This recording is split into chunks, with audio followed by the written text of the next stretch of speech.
Igama lami uMandla Wamkwena, ngihlala eSiyabuswa. Benginale problem yedini. I-waist yami, I could not stand mhlambe isikhathi eside. I was a person ebekahamba ne-inhaler esikolweni. So I was like almost every month I will go to Louis Pasteur to inject for i-asthma.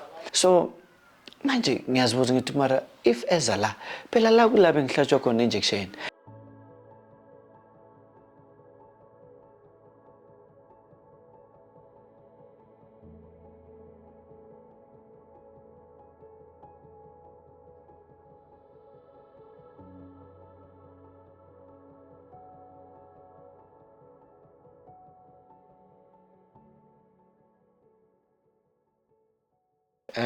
Sanibona, igama lami uMandla Wamkwena, ngihlala eSiyabuswa.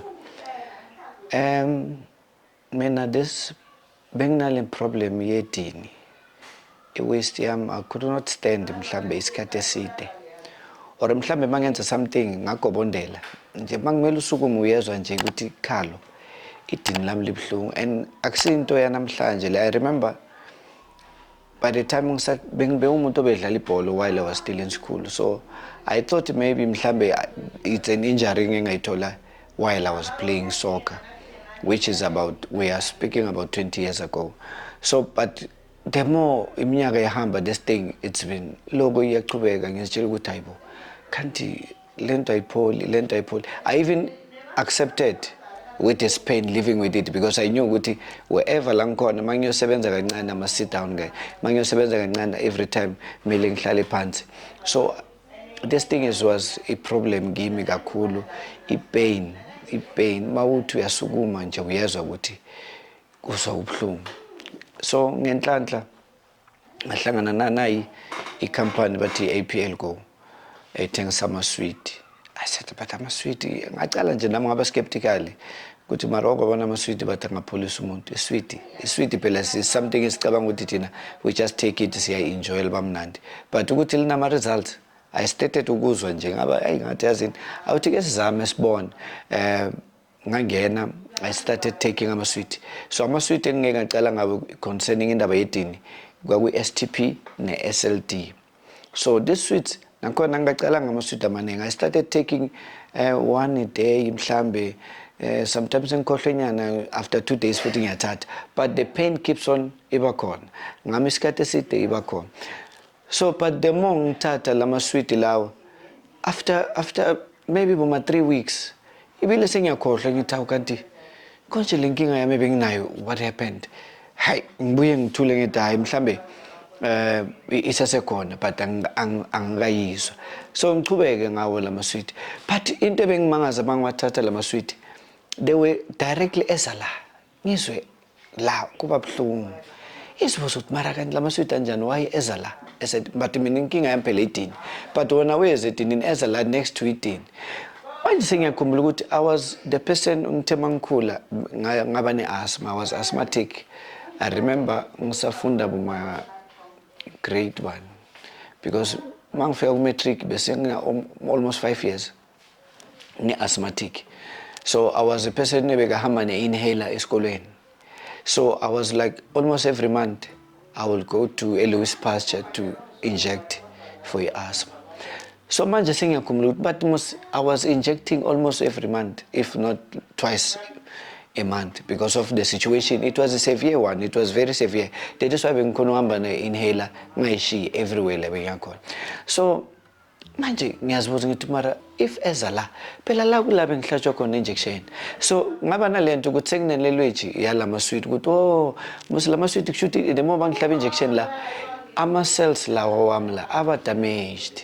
So injection le mabayifaka it was damaging ama-cells wami. So lama-sweet mawangena emzimbeni agijimela la because revitalize lama-cells wami. So that's when I said, okay, this sweet ayikhona, lento abayishoyo kushuthi iqiniso ukuthi immediately angena emzimbeni wakho agijimela la kune-problem khona. So to me bewagijimela la, but in the meantime indaba yami ye-waist, hawu madoda sengikhona ukugobhoda, ibile sengikhona ukuma. I enjoy even standing because bengumuntu ohlala hleli phansi mina, but right now I can stand the whole day.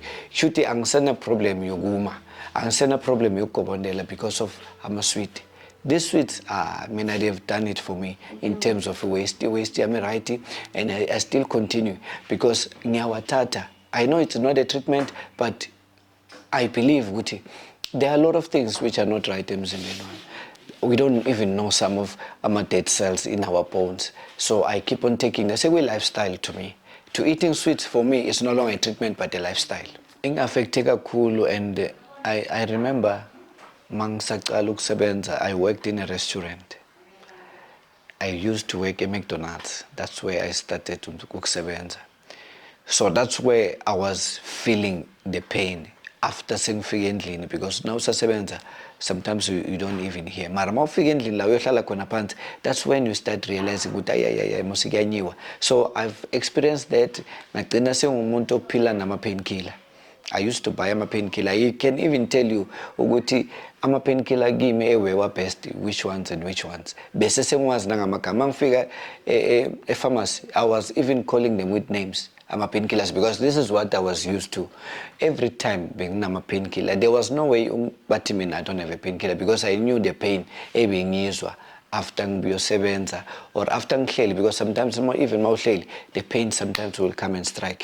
So uNkulunkulu ngathi wangizwa, because my second job kwathola ukuthi ngiba ku-client service la sengihleli khona ke sengisebenza ngihleli. That's when at least yabangconywana ngipain from lapho.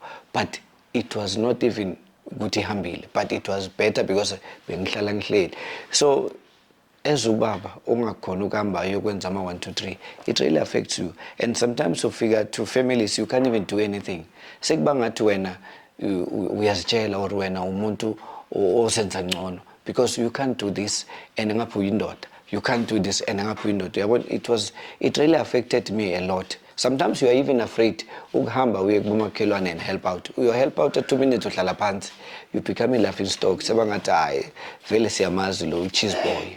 Vele siyamazi lo tefa kabi. And you don't, but because of the pain oyizwayo wena. Because abanye abantu abayizwa, but when you are feeling it. So it affected me kakhulu. Njengoba ngisho ngithi affected in such a way, ngagcina sengithi mina uthatha inkinga yakho soyijwayele ukuthi this is my problem, and nomuntu wakho will end up understanding of ukuthi umuntu wami, this is who he is, and for uphila ngade things, uphila with those painkillers. So umuntu ohlala thatha ama-painkillers because of this problem. And Peli waste is an engine. So if the car in a faulty engine, it becomes a problem. So that's when it was, for me, this sweets. That is why today I even give this testimony, because I've seen the power of this sweets. Because my engine is service all the time. I service my engine with sweets. So, and I'm not talking about the minor service. I'm talking about the major service. Yeah, so thumbs up. That is a big challenge, especially Tinabo Baba. Because vele Tinabo Baba, there are things that we don't even talk about. Sinalento ukuthi hayi sizozongethamba ukuphuka, but what else we are suffering inside. So I would recommend them ukuthi let them bangizwe namhlanje ukuthi the very same problem ebanayo, this is what I was going through, but mina ngincedekile because of the sweets.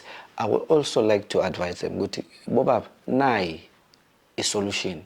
Ama-sweet is a solution, because otherwise umuzi uzolimala because of waste vele. It's a serious problem. It really affects everything. Like I said, in the way engine. If your engine is not good, there's no way the car can perform. So, bobaba, they must just baphume bala and seek for assistance. Now I'm a sweet. You don't have to struggle. You don't have to take anything a baba or a pita. Now I'm a sweet. You just take a sweet of fuck under your tongue. Boom. Your problem is solved. So, Abu Baba, I will advise them, please come out. This is a solution. APL Go Sweets, they will solve your problem.